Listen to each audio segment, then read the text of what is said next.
ოდესმე გიფიქრიათ, რომ ყველასთვის საყვარელი და ძალიან საინტერესო პერსონაჟი ჯოკერი რეალური მკვლელების ინსპირაციით შეიქმნა. გაიხსენეთ არტურ ფლეიკის სიცილი, რომელიც უბრალოდ მკვლელის იარაღი კი არა, სერიოზული დიაგნოზია.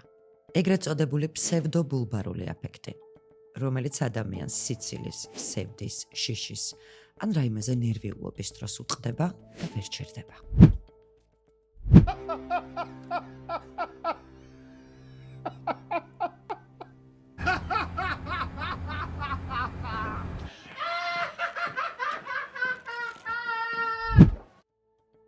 ჯოკერი სამყარომ პირველად 1940 წელს გაიცნო DC კომიქსების პირველივე ბეტმენის ნომერში, სადაც ცხადია ავტორებს, რომელიმე მკვლელით ინსპირირებული ისტორია ნამდვილად ვერ შთააგონებდათ, რადგან 70-იან წლებამდე ეს ტერმინიც კი არ არსებობდა.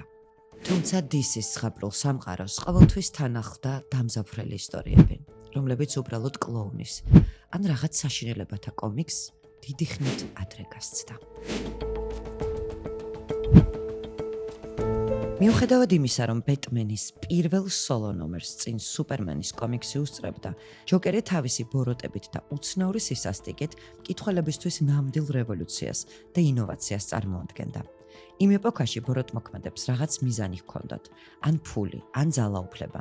ჯოკერი კი არც ფულისთვის იბრძოდა და არც შურისძიებისთვის. ის სრულად ანგრევდა არსებულ წესრიგს და უბრალოდ შიშის დათესვა და პოლიციისა და ბეტმენის დამცირება სურდა. ჯოკერი თავის მკვლელობებს წინასწარ რადიოთი ანონსებდა, ასახელებდა მსხვერპლს და დროს, რითიც პოლიციას და ბეტმენს იწვევდა.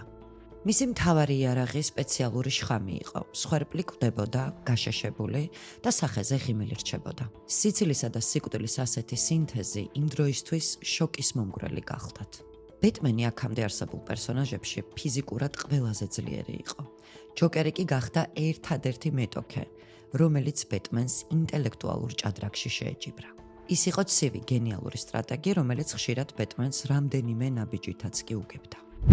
ჯოკერის პოპულარობა მისმა არასტანდარტულმა გარეგნობამაც განაპირობა.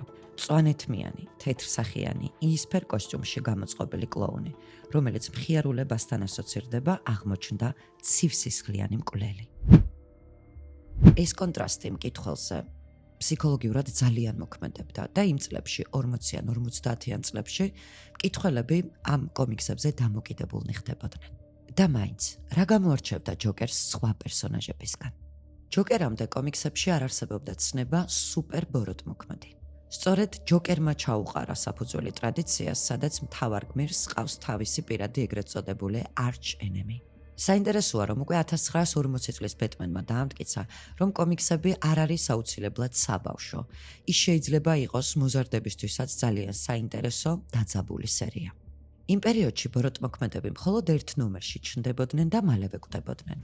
ჯოკერი იყო ერთადერთი პერსონაჟი, რომელიც გადარჩა, მისი ისტორიები გაგრძელდა და ასე ვთქვათ, ცალკე განკერძოებულ საინტერესო პერსონაჟად ჩამოყალიბდა. ამ ფენომენმა სრულიად შეცვალა კომიქსების სერიული თხრობის სტილი. ახლა კი ვისაუბროთ თანამედროვე ჯოკერზე, რომელიც ყველაზე მეტად იყო ინსპირირებული რეალური მკვლელებით. 2019 წლის ჯოკერში არტურ ფლეკის პერსონაჟის შექმნისას რეჟისორმა რამდენიმე რეალური ისტორიით იხელმძღვანელა. ჯონ უეინ გეისი, მეტსახელად მასხარა მკვლელი, ამერიკის ისტორიაში ერთ-ერთი ყველაზე საზარელი სერიული მკვლელი და სექსუალური მოძალადე იყო. 1972-დან 78 წლამდე მან ჩიკაგოში სულ მცირე 33 ახალგაზრდა მამაკაცი მოკლა. მისი ისტორია განსაკუთრებით შოკის მომგვრელი აღმოჩნდა საზოგადოებისთვის, რადგან წლების განმავლობაში ის ორმაგი ცხოვრებით ცხოვრობდა. გარეგნულად გეისი სამაგალითო და პატივსაცემი მოქალაქეა. ის წარმატებით მართავს საკუთარ სამშენებლო ბიზნესს, აქტიურად მონაწილეობს ადგილობრივ პოლიტიკურ და საზოგადოებრივ ცხოვრებაში, მას ფოტოც კი აქვს გადაღებული ამერიკის პირველ ლედისთან, როზალინ კარტერთან. ის იყო საქველმოქმედო კლუბის წევრი და ხშირად სრულიად უფასოდაც საბავშვო წვეულებებს, პარკებს და სავადმყოფოებს სტუმრობდა. მას საკუთარი ხელით შექმნილი პერსონაჟი კლოუნი პოგო მიჰყავდა და ამ ფორმაში მონაწილეობდა. ამ უწყინარი და კეთილი კაცის ნიღბის მიღმა კი ცივსისხლიანი მანიაკი იმალებოდა. გეისის მსხვერპლნი 14-დან 21 წლამდე ახალგაზრდა ბიჭები იყვნენ. ბევრ მათგანს ის თავის სამშენებლო კომპანიაში ასაქმებდა, ან კიდევ ავტოსტოპით გზავრობისას იცნობდა. მას ხშირად ისინი სახლშიც მიჰყავდა და ნარკოტიკს ან ალკოჰოლს თავაზობდა. ის იყენებდა ეგრეთ წოდებულ ფოკუს ხელბორკილებით და მსხვერპლს აჯერებდა, რომ ძალიან საინტერესო ტრიუქს უჩვენებდა. ხელბორკილებს ადებდა და ეუბნებოდა: "აი საიდუმლო იმაშია, რომ გასაღების გარეშე ვერაფრით გათავისუფლდები." მას შემდეგ, რაც მსხვერპლი უმწეო მდგომარეობაში აღმოჩნდებოდა, ის მათზე სექსუალურად ძალადობდა, აწამებდა და ჯოხით ან თოკით ახრჩობდა. 33 მსხვერპლიდან გეისმა 26 გვამი საკუთარი სახლის ეგრეთ წოდებულ იატაკ ქვეშეთში დამარხა. 3 სახლის ეზოში, ხოლო ბოლო 4 მსხვერპლის ცხედარი, მხოლოდ იმიტომ, რომ მის იატაკ ქვეშეთში ადგილი აღარ იყო, მდინარეში გადაყარა. ის 1978 წლის დეკემბერში დააკავეს, როდესაც 15 წლის მოზარდი რობერტ პიტსი გაუჩინარდა. პოლიციამ დაადგინა, რომ ბიჭი ბოლოს სწორედ გეისს შეხვდა. როდესაც პოლიციამ სახლის ჩხრეკის ოფიციალური ორდერი მოიპოვა და გეისის სახლი გაჩხრიკეს, მისი იატაკ ქვეშეთიდან რაღაც ჰაზარელი სუნი ამოდიოდა. ამ სუნს გეისი მანამდე კანალიზაციას აბრალებდა და მეზობლებთან ყოველთვის ამბობდა, რომ რაღაც პრობლემა ჰქონდა მის სახლში კანალიზაციის გაყვანილობებს. იატაკის ახდის შემდეგ პოლიციამ ათეულობით ადამიანის ძვლებს და გვამებს მიაგნო. სასამართლოებზე გეისის ადვოკატები დიდი ხნის განმავლობაში ცდილობდნენ, რომ მისი შეურაცხადობა დაედასტურებინათ, თუმცა ექსპერტიზამ დაადგინა, რომ ის სრულჭუაზე იმყოფებოდა, აბსოლუტურად გაცნობიერებულად ჩადიოდა ამ მკვლელობებს და ამ ყველაფერს წინასწარ გეგმავდა და აცნობიერებდა. I don't believe in hitting children. I don't believe in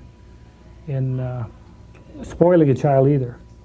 My values are such that if you give enough love to You're children, accused of murdering 33 kids and you say you didn't believe in hitting. 1980 წელს გეის 12 ჯერ მიესაჯა სიკვდილით დასჯა და 21 ჯერ სამუდამო პატიმრობა. სიკვდილმისჯილთა საკანში მან 14 წელი გაატარა, სადაც ძირითადად ხატვით იყო დაკავებული. ის ხატავდა საკუთარ ავტოპორტრეტებს, კლოუნებს და რატომღაც ფიფქიას.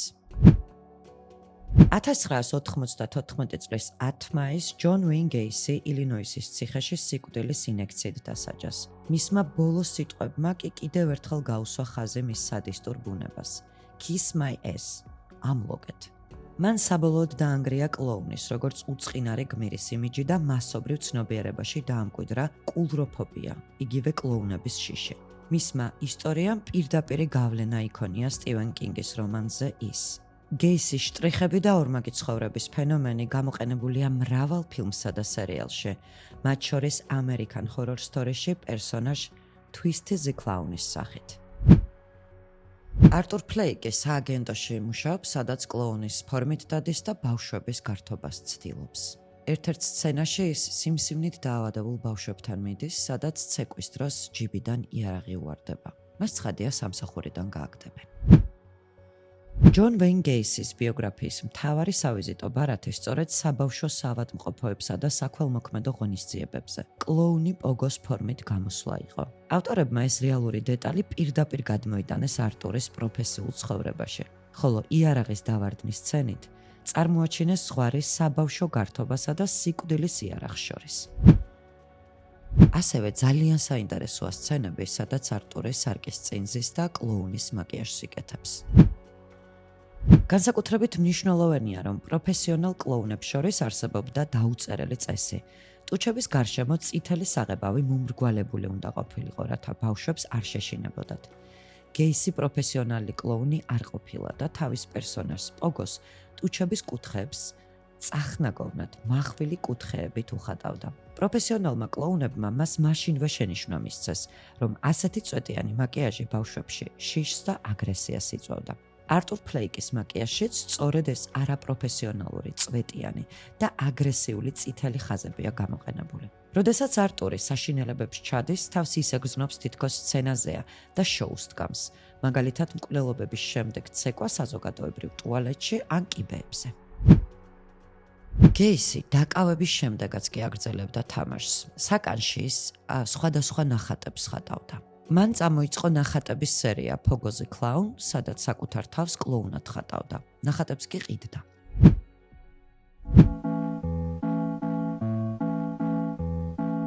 Give me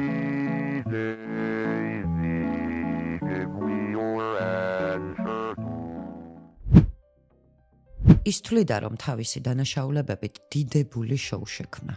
ეს თეატრალურობა და საკუთარი ბნელი მხარის ასე მძაფრად რომანტიზება არტურის პერსონაჟშიც საკმაოდ მკაფიოდ ჩანს. როგორც ყველა სერიული მკვლელის შემთხვევაში, მეზობლებიც და პოლიციაც წლების განმავლობაში აიგნორებდნენ მისი სახლიდან გამოსულ საზარელ სუნს. როგორც აქამდე აღვნიშნეთ, წლების განმავლობაში გეისი მათ ატყუებდა, რომ კანალიზაცია იყო გაფუჭებული და ეს სუნი სწორედ აქედან მოდიოდა. სისტემის ეს სასტიკი გულგრილობა, რომელმაც გეის 33 ადამიანის მკვლელობის შესაძლებლობა მისცა, სწორედ გოთემის ამ სოციალური სამსახურის სახეში ასახული. საინტერესოა პარალელი ფილმის სცენასთან მეტროში. მამაკაცმა, რომელსაც მეტროში 4 ახალგაზრდა თავს დაესხა, ცეცხლი გაუხსნა მათ. ამ ფაქტმა ნიუ-იორკში დიდი შფოთი დანერგა და ყველა ამაზე საუბრობდა. საზოგადოება ორად გაიყო. ზოგი მას დამნაშავედ თვლიდა, ზოგი კი შურისმაძიებლად. ეს შემთხვევა თითქმის პირდაპირ არის გადატანილი 2019 წლის ფილმის მეტროს სცენაში. რეალური ადამიანი, ვინც მეტროში სისხლისღვრა მოაწყო, მოგვიანებით ჯოკერის ინსპირაციად ქცეული ბერნარდ გოეცი იყო. რა მოხდა რეალურად? ინჟინერ ბერნარ გოეცს მეტროში 4 ახალგაზრდა მიუახლოვდა და ფული მოსთხოვა. გოეცმა, რომელიც მანამდეც არაერთხელ ყოფილა ძარცვის მსხვერპლი, არალეგალური რევოლვერი ამოიღო და 4-ვე ახალგაზრდას ცეცხლი გაუხსნა. იმ პერიოდის ნიუ-იორკში კრიმინალის დონე კატასტროფულად მაღალი იყო. პოლიცია კი აბსოლუტურად უძლური. ამის გამო გოეცის მკვლელობის საქმეს ძალიან ბევრი ადამიანი დადებითად შეხვდა. მოსახლეობის დიდმა ნაწილმა გოეცი არა დამნაშავედ, არამედ სახალხო გმირად გამოაცხადა. კაცად, რომელმაც როგორც იქნა ბოროტებას პასუხი გასცა. ჯოკერის სხვადასხვა ინტერპრეტაციაში, განსაკუთრებით ჰით ლეჯერის შესრულებით, იგრძნობა ისეთი ცნობილი ფსიქოპატების შტრიხები, როგორებიც იყვნენ ტედ ბანდი და არტურ ბრენდი. ტედ ბანდი ცნობილი იყო თავისი შარმითა და манипуляციის უნარით. ჯოკერის პერსონაჟიც ხშირად იყენებს თეატრალურ ქარიზმას, რათა ხალხი საკუთარ ქაოსში ჩაითრიოს. არტურ ბრენდი, რომელმაც 1972 წელს ამერიკის საპრეზიდენტო კანდიდატ ჯორჯ უოლსს ესროლა, აწარმოებდა დღიურს, სადაც თავის ბნელ აზრებსა და საზარელ აღიარებებს წერდა. ეს დეტალი პირდაპირ გადავიდა არტურ ფლეკის ხუმრობების დღიურში. და მაინც, რატომ გახდა ჯოკერის პერსონაჟი ასეთი საინტერესო და მრავალჯერადი კვლევის ობიექტი? ჯოკერს არ აქვს ერთი კონკრეტული ფიქსირებული წარსული. როგორც თავად ამბობს, თუ წარსული უნდა მქონდეს, მირჩევნია არჩევანის საშუალება დავიტოვა. სწორედ ეს იდუმალება, ეგზისტენციალიზმი და უცნაურობა მაყურებელსაც და რეჟისორებსაც ყოველთვის ძალას აძლევთ მისი პერსონაჟი მეტად საინტერესოდ და განსხვავებულად წარმოაჩინონ. ყოველ ჯერზე შესაძლოა თავიდან გაიაზრო ჯოკერი. ცხადია, ჯოკერის პოპულარობა დიდწილად იმ დიდებულმა მსახიობებმაც განაპირობეს, ვინც მისი როლი სხვადასხვანაირად შეასრულეს. ჯეკ ნიკოლსონი 1989 წელი, თეატრალური, ელეგანტური და გოთიკური ბოროტმოქმედი. ჰით ლეჯერი 2008 წელი, ფილოსოფიური, ანარქისტი და ქაოსის გენიოსი. ხოაკინ ფენიქსი 2019 წელი, ტრაგიკული, ფსიქოლოგიურად გატეხილი და სოციალურად გარიყული ადამიანი. ჯოკერი პოპულარულია, რადგან ის არის საზოგადოების ყველაზე ბნელი შიშების და ფარული ფანტაზიების ანარეკლი, რომელიც გვაიძულებს დავფიქრდეთ, რამდენად მცირეა ზღვარი ადამიანურ წესრიგს და ქაოსს შორის. და რა თქმა უნდა, აუცილებლად უნდა დავუბრუნდეთ DC-ს. ყველასთვის საყვარელი Action Comics ნომერ 1-ის ეგზემპლარი 1938 წელს სულ რაღაც 10 ცენტი ღირდა. დღეს ის მსოფლიოში ყველაზე ძვირადღირებული კომიქსია. 2024 წელს ამ კომიქსის ერთ-ერთი საუკეთესო მდგომარეობაში შემონახული ასლი აუქციონზე $6 მილიონ გაიყიდა. DC დღემდე ერთადერთი ყველაზე გაყიდვადი და პოპულარული კომიქსია. მაგალითად, 2019 წლის ჯოკერმა სალაროებში გაყიდვებით $1 მილიონ მიაღწია და გახდა პირველი R რეიტინგის ფილმი, რომელმაც ამ ნიშნულს გადააჭარბა.